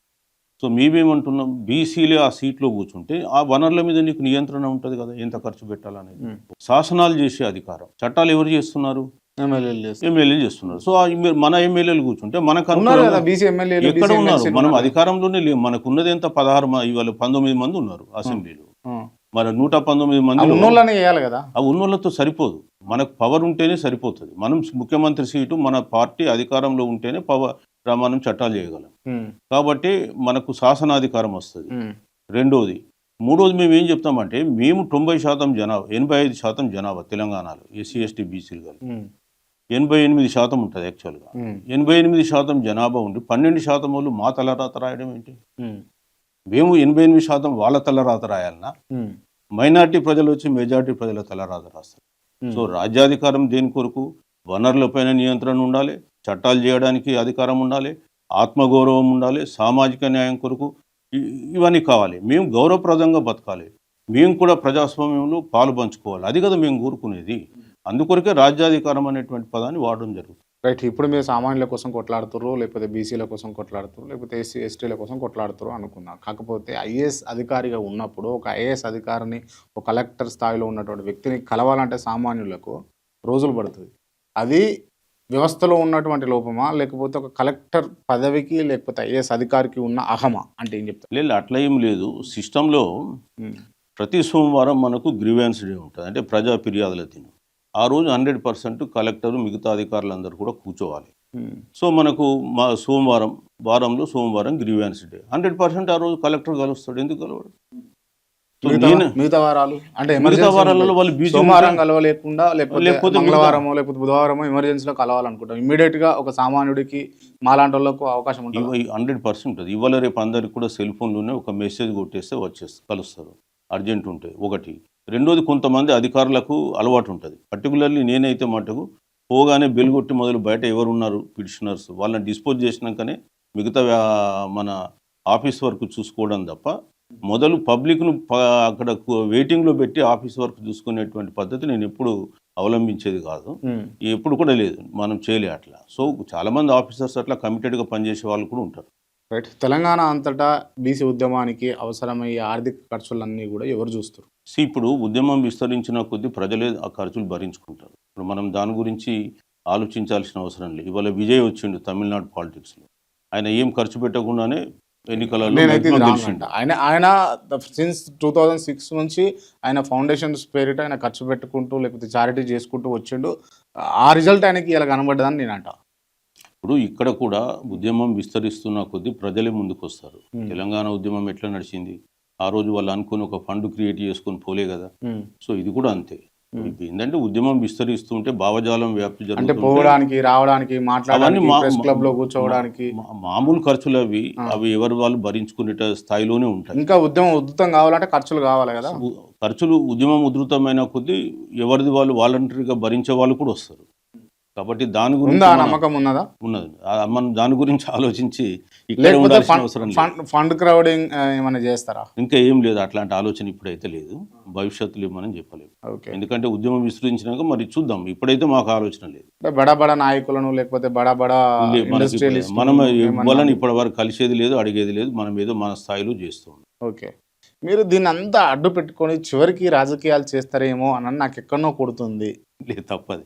రాజకీయాలు నేను చెయ్యను, రాజకీయాలు చేసే వాళ్ళు ఉంటారు. మేము ఇప్పుడు ఇక్కడ వచ్చి బీసీ భావజాల వ్యాప్తి అంటే నిస్వార్థంగా చేయడానికి చిరంజీవులు ఏమన్నా కాంచిరామా అనుకోవచ్చు.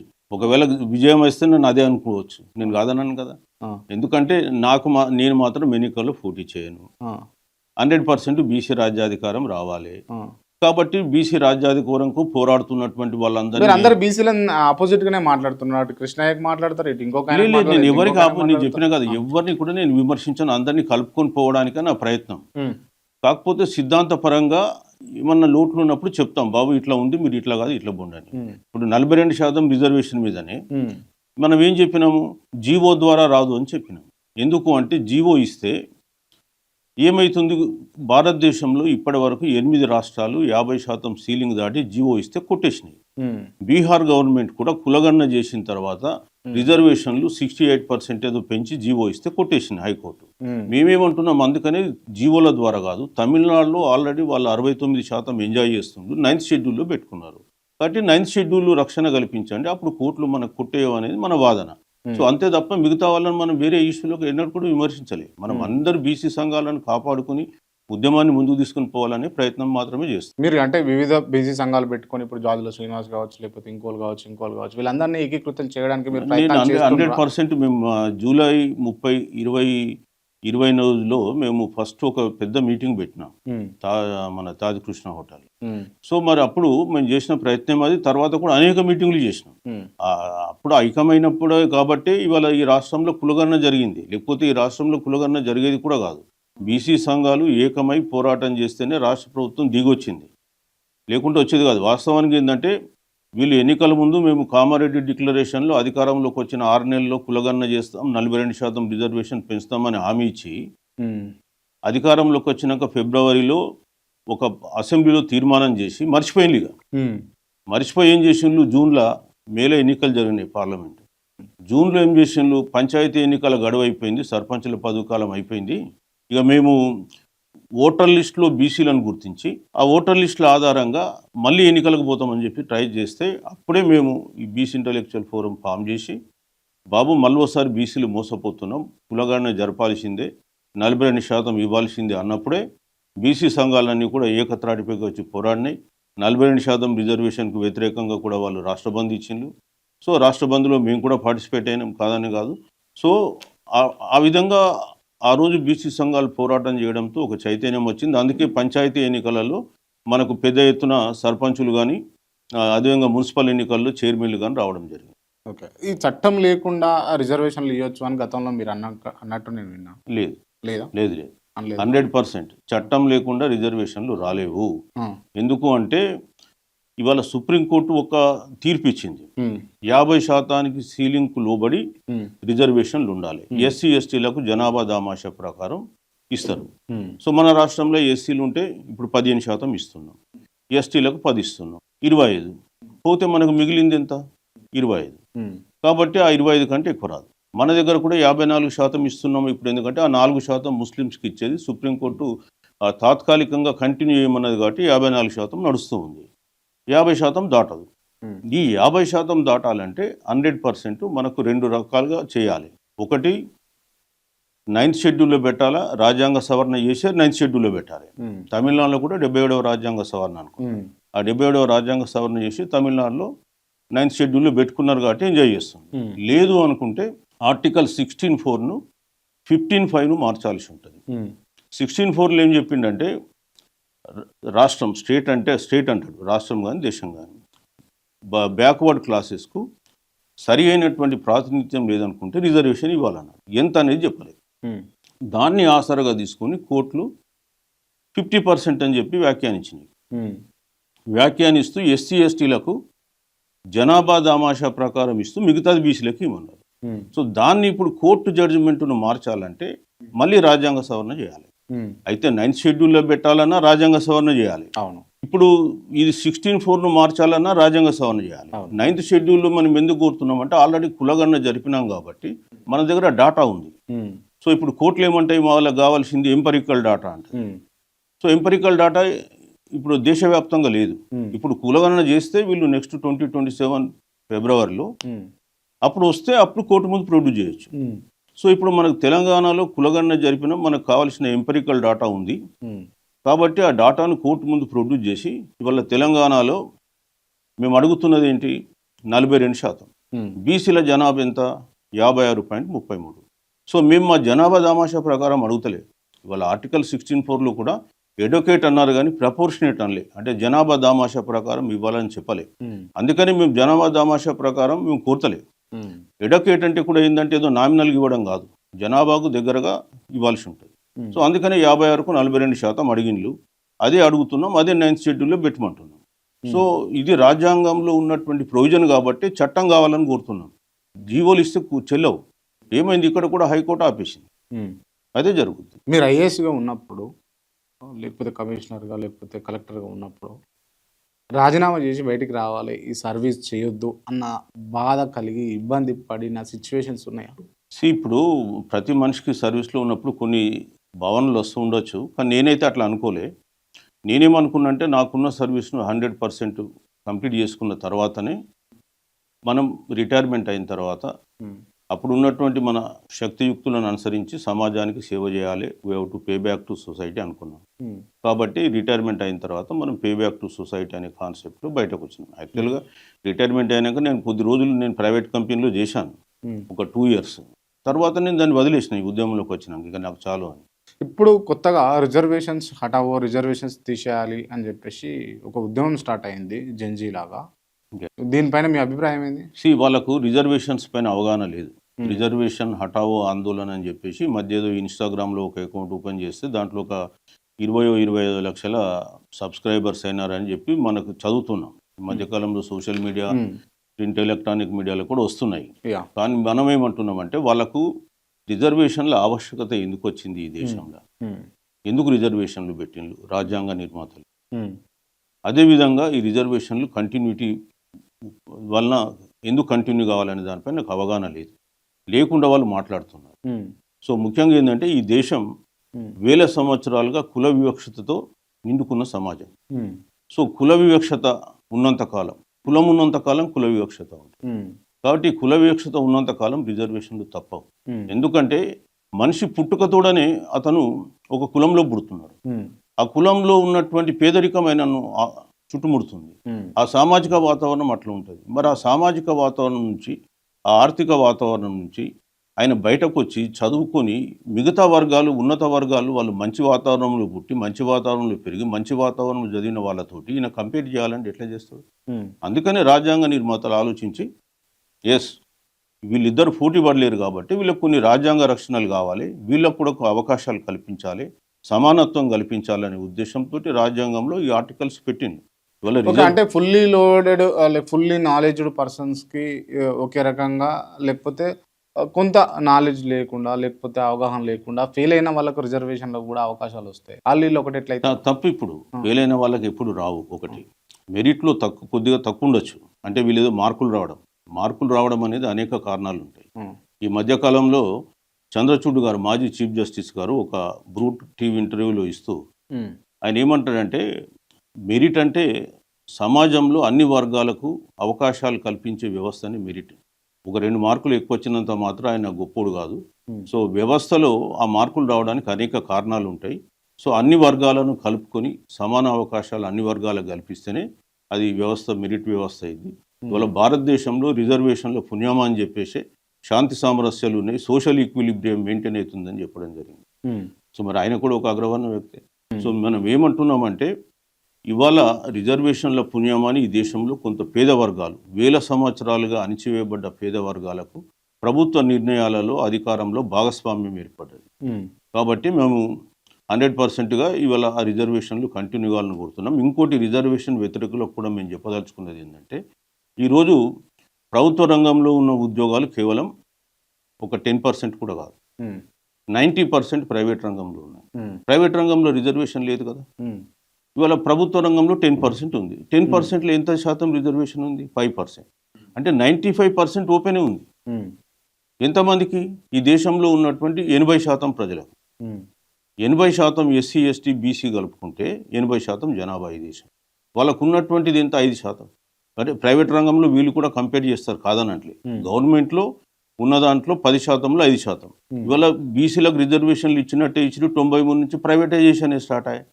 అన్ని గవర్నమెంట్ పబ్లిక్ సెక్టర్ యూనిట్స్ అని ప్రైవేటైజేషన్ అయిపోయింది.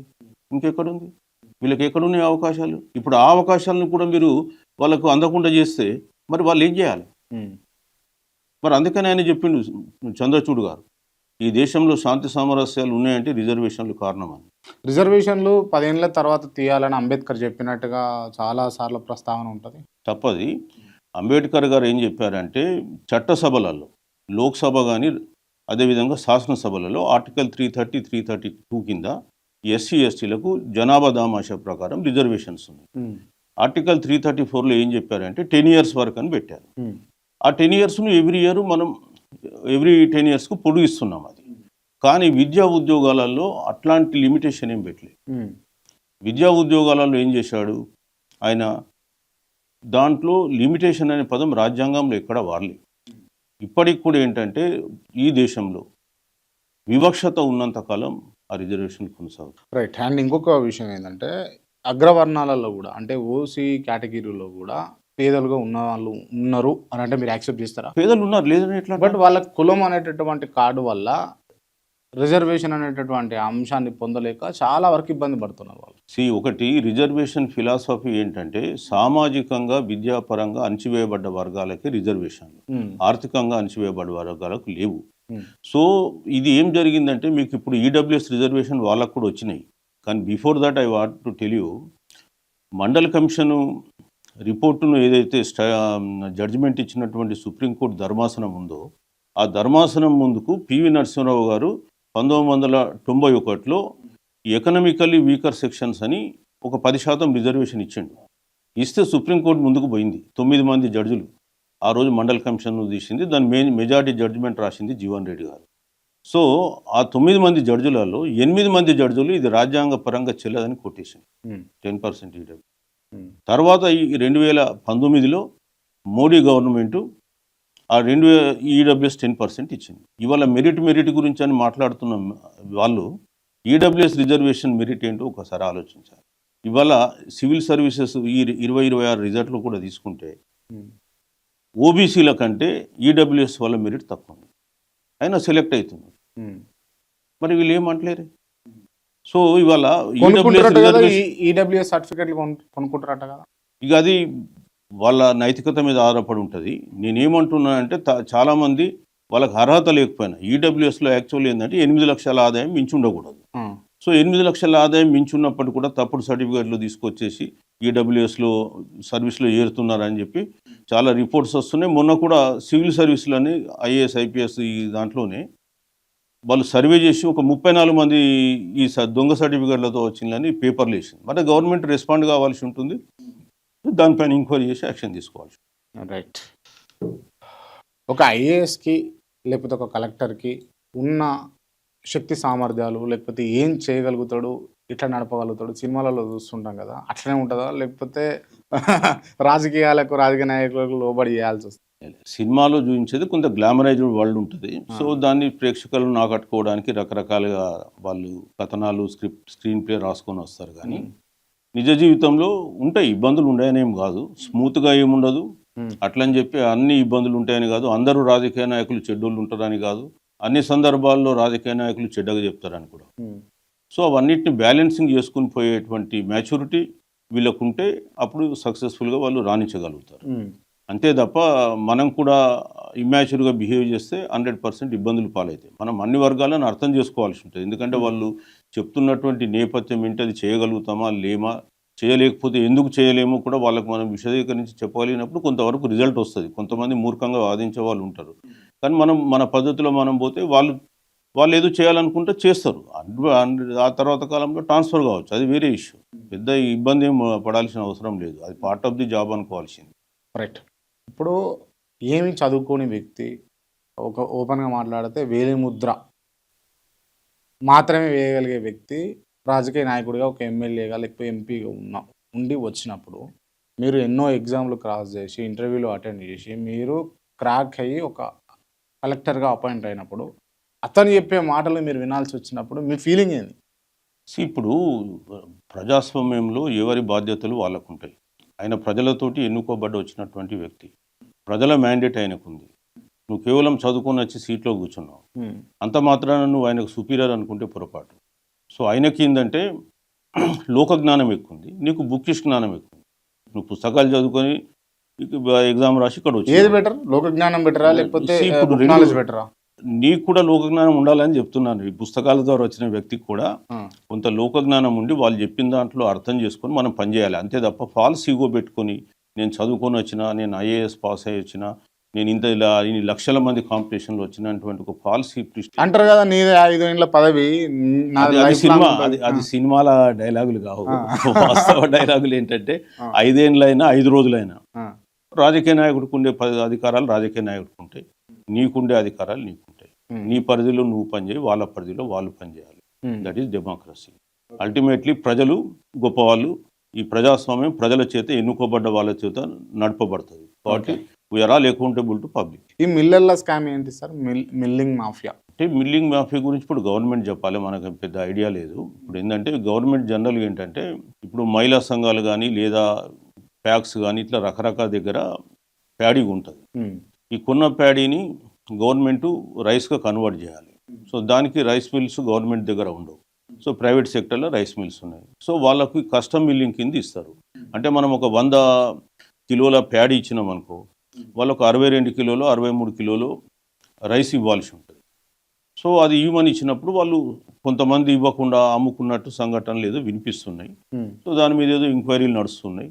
సో ఇది నడుస్తున్నటువంటి వ్యవస్థ. బట్ మాఫియా అనేది నాకేం దాని మీద ఐడియా లేదు. పౌర సరఫరాల శాఖలో మీరున్నప్పుడు ఈ మిల్లింగ్ మాఫియాను అరగట్టగలిగిరా? నేను పనిచేసింది 3 నెలలు, ఓన్లీ 3 months. అది కూడా డైరెక్టర్గా, నాట్ ఏజ్ ఎ కమిషనర్. కాబట్టి నాకేం దాని మీద పెద్దగా అప్పుడు ఇది లేదు. ఎట్లుంటుంది సార్ అంటే డైలీ రొటీన్ ఒక ఐఏఎస్ అధికారిది లేకపోతే ఒక కలెక్టర్ది డైలీ రొటీన్ ఎట్లుంటుంది? సో నేచురల్గా ఒక్కొక్కరు ఛాయిస్ని బట్టి ఉంటుంది. కొంతమంది ఏమో ఎర్లీ మార్నింగే లేయడం, ప్రజలకు అందుబాటులో ఉండడం, ఫైల్స్ ఎప్పటికప్పుడు డిస్పోజ్ చేయడం, ఫీల్డ్ ఇన్స్పెక్షన్ చేయడం, మీటింగ్స్ నిర్వహించడం ఇట్లా జరుగుతూ ఉంటుంది. తర్వాత ప్రభుత్వ ఆదేశాల ప్రకారం పనిచేయడం అనేసి ఉంటుంది. ఇక కొంతమంది ఏమో సబార్డినేట్స్ మీద వదిలేసి వాళ్ళు ఏదో పర్సనల్ లైఫ్ ఎంజాయ్ చేయాలనుకునే వాళ్ళు కొందరు ఉంటారా అట్లా? ఉంటారు, కొందరు ఉంటారు, ఉండరని ఏం కాదు. బట్ వ్యవస్థలో అన్ని రకాల పబ్లిక్ ఉంటారు. బట్ ఎక్కువ కాలం వాళ్ళు ఉండలేరు, సర్వైవ్ కాలేరు. ఎవరైతే ప్రజలతో అందుబాటులో ఉండి నాయకులకు కూడా అందుబాటులో ఉండి అందరినీ అంటే మనం చట్ట ప్రకారంగా పోతామో అప్పుడే మనం చేయగలం. చాలా మంది ఐఏఎస్లు ఐపీఎస్లు వాళ్ళ సర్వీస్ అయిపోయినాక రిటైర్ అయిన తర్వాత కానీ లేకపోతే విఆర్ఎస్ తీసుకొని కానీ రాజకీయాలకు రావడానికి కారణం ఏంది? అంటే ఆ పవర్ను ఎట్లా ఎంజాయ్ చేసిర్రు, ఎట్లా ఎంజాయ్ చేస్తుర్రు చూసి వస్తారా, లేకపోతే నిజంగా సర్వీస్ చేయడానికి వస్తారా? సర్వీస్ చేయడానికి అయితే ఆల్రెడీ సర్వీస్ ఇచ్చే వచ్చిరు కదా అని అంటే ఇప్పుడు చాలామంది రారు.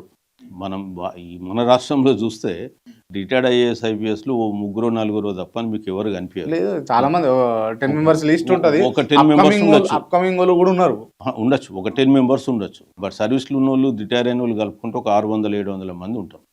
మరి అందులో ఒక 10 మంది 20 మంది పెద్ద ఇష్యూ కాదు ఒకటి. అది all depends on persons attitude.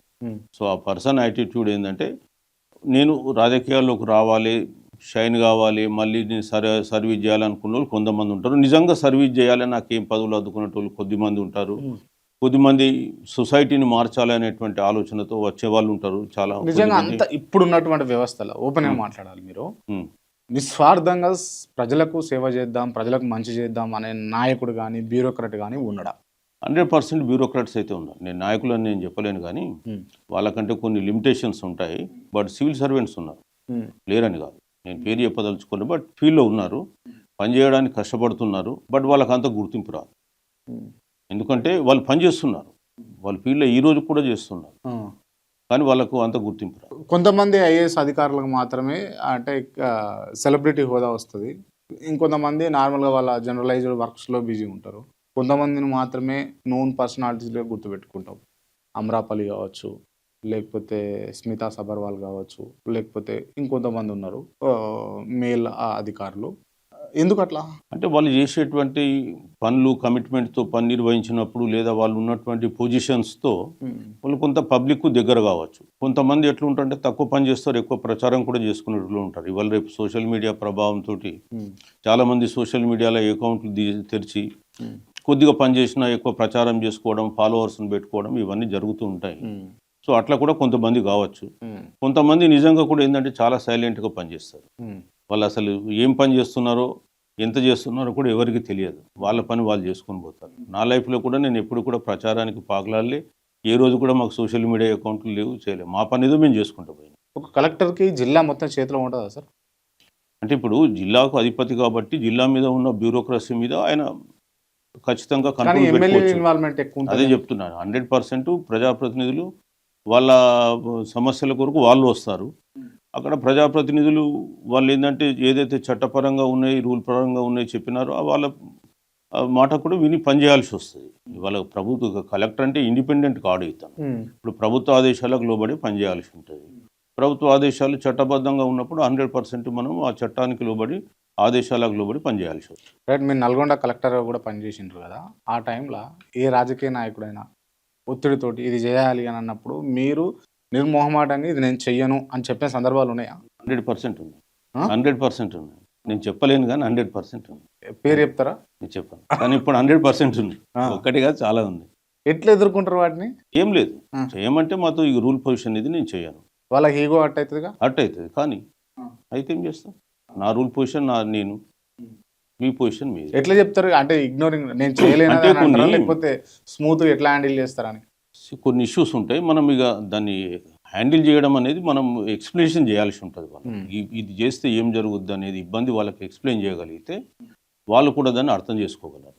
Okay, అది అంతేగాని ఎక్స్ప్లెనేషన్ చేయకుండా రూడ్గా నేను చేయను అంటే ఎవడు ఊరుకోడు. ఎందుకంటే నువ్వు ఎందుకు చేయవని ఆయన ప్రశ్నిస్తాడు. ఇందుకు కారణాలు ఉన్నాయి, ఇది నేను చేయలేను అని చెప్పాల్సి. అప్పుడు వాళ్ళు కూడా కొంతవరకు ఆలోచనలో పడతారు. లేదు నువ్వు ఖచ్చితంగా చేయాలంటే నాతో కాదు, మీరు గవర్నమెంట్ నుంచి ఆర్డర్ తీసుకొని రండి, మీరు ఒక రిప్రజెంటేషన్ అండి, నేను గవర్నమెంట్కి పంపిస్తాను, గవర్నమెంట్ ఆర్డర్ ఇవ్వమనండి, ఇస్తే నేను చేస్తాను. సంపూర్ణ తెలంగాణ ఉంది, సంపూర్ణ తెలంగాణ సాధించినామని మీరు భావిస్తారా? ఇప్పుడు మనం సాధించింది కేవలం భౌగోళిక తెలంగాణ, ఉమ్, సామాజిక తెలంగాణ ఇంకా రాలేదు. ఉమ్, ఈ భౌగోళిక తెలంగాణ వచ్చి ఉమ్, మళ్ళీ ఆధిపత్య కులాల చేతిలోనే రాజ్యాధికారాన్ని అప్పగించడం అయింది. ఉమ్, సో ఈ తెలంగాణ వచ్చిన తర్వాత బహుజనులకు ఒరిగింది ఏమి లేదు. ఉమ్, వాస్తవానికి ఏంటంటే తెలంగాణ వచ్చిన తర్వాత మనం దేని కొరకైతే నీళ్లు, నిధులు, నియామకాలు, ఆత్మగౌరవం అని చెప్పి పోరాడినాము, అవన్నీ కూడా మంట కలిసిపోయాయి. ఉమ్, నీళ్లు అని చెప్పినారు, నీళ్లు ఎంతవరకు వచ్చిందో తెలియదు దేవుడు, కానీ నీళ్ల పేరు మీద 2014 నుంచి ఇవాళ 2026 వరకు గత 12 సంవత్సరాలుగా దాదాపు ఈ రెండు గవర్నమెంట్లు కలిపి ఒక 2.5 లక్షల కోట్లు ఖర్చు పెట్టి. అంటే ఒకప్పుడు నేను డిఫెన్స్ చేస్తే 2014 కంటే ముంగట బీడు భూములు, లేకపోతే నెర్రలవాలిన భూములు, లేకపోతే ఇట్లా నోరు ఒప్పదీసిన భూములు ఉంటుండే. ఇప్పుడు అట్లా లేదు, ఎక్కడ కూడా పచ్చగా ఉంది కదా. లేదు తప్ప. ఇప్పుడు 2014 తర్వాత కొత్తగా ఇరిగేషన్ పొటెన్షియాలిటీ క్రియేట్ అయింది as per CAG, controller and auditor general of India report. నేను వేరే వాళ్ళ దాంతో చెప్పదలుచుకోలేదు. 16 లక్షల ఎకరాలు. తెలంగాణ రాకన్న మొదలు కూడా తెలంగాణ, ఆంధ్రప్రదేశ్గా ఈ రెండు కలిపినప్పుడు కూడా భారతదేశానికి ఇది ధాన్యాగా బండాగారం. సో 16 లక్షల ఎకరాలకు నీళ్లు కల్పించే సౌకర్యం వచ్చింది. కానీ తెలంగాణలో 1 కోటి ఎకరాల భూమి ఉంది. 1,30,00,000 ఎకరాల భూమి ఉంది. సో 1 కోటి ఎకరాలకు ఆల్మోస్ట్ ఆల్ మనం ఏదో విధంగా ఇరిగేషన్ వస్తూ ఉంది. సో ఈ కొత్తగా వచ్చింది 16 లక్షలు. బట్ ఖర్చు పెట్టింది ఎంత? 2,50,000 కోట్లు ఖర్చు అయింది ఇప్పటికి. ఒక సిఏజీ రిపోర్ట్ ప్రకారం ఒక దగ్గర ఎకరానికి 16 లక్షల కోట్లు 16 లక్షల రూపాయలు ఖర్చు అయింది తెలంగాణలో వాటర్ తీసుకురావడం. మరి అది ఏ విధంగా కాస్ట్ బెనిఫిట్ రేషియో ఇస్తుంది? ఒకటి, మీరు ఇరిగేషన్ ప్రొవైడ్ చేయండి, వద్దనేది లేరు. ఇరిగేషన్ పేరు మీద రూపాయి ఖర్చు అయ్యే దగ్గర 5 రూపాయలు ఖర్చు పెట్టి ఎస్సీ, ఎస్టీ, బీసీలకు మీరు వచ్చిన తర్వాత నిధులు ఇచ్చింది ఎంత? ఇవాళ తెలంగాణలో గత 12 ఏళ్లలో 28 లక్షల కోట్లు బడ్జెట్ ద్వారా లేదా అప్పుల ద్వారా ఖర్చు పెట్టింది. ఈ 28 లక్షల కోట్లలో బీసీ డిపార్ట్మెంట్ ద్వారా, బీసీ వెల్ఫేర్ డిపార్ట్మెంట్ ద్వారా ఖర్చు పెట్టింది 28,000 కోట్లు మాత్రమే. మరి 56% జనాభా ఉన్న బీసీలకు మీరు ఖర్చు పెట్టింది ఆ 28,000 కోట్లు ఏది హాస్టల్స్ గురించి, స్కాలర్షిప్స్ గురించి ఖర్చు పెట్టి, మీరు వాళ్ళ ఆర్థికాభివృద్ధి కొరకు సెల్ఫ్ ఎంప్లాయ్మెంట్ మీద 1 రూపాయి ఖర్చు పెట్టలేదు. తెలంగాణ రాకన మొదలైన పెద్ద ఎత్తున బీసీ కార్పొరేషన్కు డబ్బులు ఉండేది. ఇవాళ డబ్బు లేదు, వాళ్ళ స్కిల్ డెవలప్మెంట్ లేదు, వాళ్ళకి సెల్ఫ్ ఎంప్లాయ్మెంట్ లేదు, 1 రూపాయి లేదు. మాట్లాడితే ఇరిగేషన్, మాట్లాడితే ఎలక్ట్రిసిటీ తప్ప ఇంకోటి లేదు. మరి ఇలా 12 సంవత్సరాల నుంచి వీళ్ళు ఇట్లా ఎండిపోతే వీళ్ళు ఎట్లా ఆర్థికంగా అభివృద్ధి అవుతారు? ఇప్పుడు కన్సల్ట్ అయ్యారా మీరు రేవంత్ రెడ్డి గారిని? మీరు రిప్రజెంటేషన్లు ఇస్తున్నాం, మాట్లాడుతూ ఉన్నాం, కన్సల్ట్ చెప్పే వాళ్ళకి చెప్తున్నాం. వాళ్ళకి తెలియదా? వాళ్ళు ఎన్నికలలో ఏం పెట్టిందండి? సంవత్సరానికి 20,000 కోట్లు బీసీల కొరకు ఆర్థికాభివృద్ధి కొరకు ఖర్చు పెడతామన్నారు. 20,000 కోట్ల దగ్గర మీరు వచ్చిన తర్వాత ఆర్థికాభివృద్ధి కొరకు రూపాయి ఇవ్వలే. బీసీ కార్పొరేషన్స్కు గత 2.5 సంవత్సరాలుగా రూపాయి అన్నటువంటి గవర్నమెంట్ ఏదైనా ఉంటే రేవంత్ రెడ్డి, వాళ్ళకి తెలియదా? మేము బడ్జెట్లో ఇవ్వండి అని కేటాయించమని రిప్రజెంటేషన్లు ఇస్తూనే ఉన్నాం. రైట్. మీ పోరాటం అంతా దేని గురించి? ఫైనల్లీ రాజ్యాధికారం రాందే బీసీల సమస్యలకు ఫుల్ స్టాప్ పడదు. కాబట్టి రాజ్యాధికారం తెచ్చుకోవడానికి బీసీలు సంసిద్ధం కావాలి. ఆ రాజ్యాకాంక్ష వాళ్ళు తెచ్చుకోవాలి, బానిస మనస్తత్వం బదిలేయాలి. చాలా మంది బీసీలను ఏకం చేసి మీటింగ్లు పెట్టి హోర్డింగ్లు కట్టి వాళ్ళందరూ కూడా ఒక రాజకీయ పార్టీకి ఊడిగం చేస్తారు, లేకపోతే ఒక రకంగా బీసీలు అందరిని తీసుకొని పోయి అలా కాలకాడ పడేస్తారు. దీనిపైన మీ అభిప్రాయం ఏంటి? కొందరు ఉండొచ్చు, నేను కాదన్నాను కదా, అందరు అట్లా ఉంటారని కాదు. ఇప్పుడు మనం ఏం చెప్తున్నామంటే బీసీలు స్వతంత్రంగా అంటే ఇంకెప్పుడు ఏకమయ్యేది, ఇంకెప్పుడు ఒక తాటిపైకి వచ్చేది? ఇప్పుడు మనం భావజాల వ్యాప్తి చేస్తాం, అవేర్నెస్ అంటే మనం ఎడ్యుకేటివ్ పార్ట్ నడిపిస్తున్నాం. సో బీసీలు ఎట్లా నష్టపోతున్నారు, ఏ రాజకీయ పార్టీ ఎట్లా మోసం చేసింది, మళ్ళా ఎట్లా మోసం చేయబోతున్నారు అనే విషయాలు తెలియజేస్తున్నాం. కాబట్టి మనకు కొంత చైతన్యం, ప్రాక్టికల్ నాలెడ్జ్ ఉందంటారా గ్రౌండ్లో ఉన్న వాళ్ళకి? ఇప్పుడు కొంత గతం కంటే ఇప్పుడు చాలా పెరిగింది. కాబట్టి 100%గా రేపు రాబోయే కాలంలో ఏదైతే ఉందో బీసీలలో పెరిగిన అవగాహన అది ఓట్ల రూపంలో మనకు కన్వర్ట్ కావాలి. రైట్. ఫైనల్ కన్ఫర్మేషన్, మీరు రాజకీయాలకు, ప్రత్యక్ష రాజకీయాలకు మీరు వస్తారా రారా? ఫైనల్ అని చెప్పాను కదా. Right. Okay, thank you so much. Thank you. And interview close చేసే ముందు నేను కొంతమంది పేర్లు చెప్తా, వాళ్ళకి సంబంధించి ఓన్లీ 1 word ఆన్సర్ ఇవ్వాలి మీరు. Telangana former chief minister KCR. So ఇప్పుడు ఆయన పని ఆయన చేసినాడు, తెలంగాణ తెచ్చినాడు, తెలంగాణ రాష్ట్రం కొరకు పోరాడినాడు, తెలంగాణ సాధించినాడు. ఆయన ముఖ్యమంత్రిగా 9.5 ఏళ్ళు పాలించినాడు అని వరకు మాత్రమే చెప్పగలం. రేవంత్ రెడ్డి. ఆయన 2.5 ఏళ్ళ నుంచి ముఖ్యమంత్రిగా పాలిస్తున్నాడు. ఓకే. జాజుల శ్రీనివాస్ గౌడ్. ఆయన ఒక బీసీ నాయకుడు. ఆర్ కృష్ణయ్య. ఆయన బీసీ నాయకుడు. తిరుమల మల్లన్న. ఆయన ఒక బీసీ నాయకుడు. టి చిరంజీవులు. ఆయన కూడా ఒక బీసీ వాదం కొరకు పనిచేస్తున్నాడు. ఇప్పుడు శ్రీనివాస్ గౌడ్. ఆయన బీసీ నాయకుడు. జర్నలిస్ట్ క్రాంతి. అది జర్నలిస్ట్ క్రాంతికి కూడా నేను చెప్పేది ఏంటంటే, నేను ఎప్పుడు కూడా ఎవరి గురించి కూడా కామెంట్ చేయను. నా ఉపన్యాసాల్లో కూడా ఎవరిని నేను విమర్శించాను. కాబట్టి నేను ఏ స్థాయిలో కూడా విమర్శించాను. పాలసీస్ మీద మాత్రమే అంటే కట్టిరగొద్దు పాము చావద్దు అంటే అవుతుందా? పాలసీలో మాత్రమే నేను మాట్లాడతాను. పాలసీ మీద ఉన్నప్పుడే చెప్తాను తప్ప వ్యక్తిగతంగా ఎవరి మీద నేను చెప్పాను. ఓకే. అంటే ఈ మీ ప్రిన్సిపల్? అది నా ప్రిన్సిపల్. ఎప్పుడు కూడా నేను చెప్పాను policy. Right. Thank you. Jai Hind sir. Thank you. Thank you.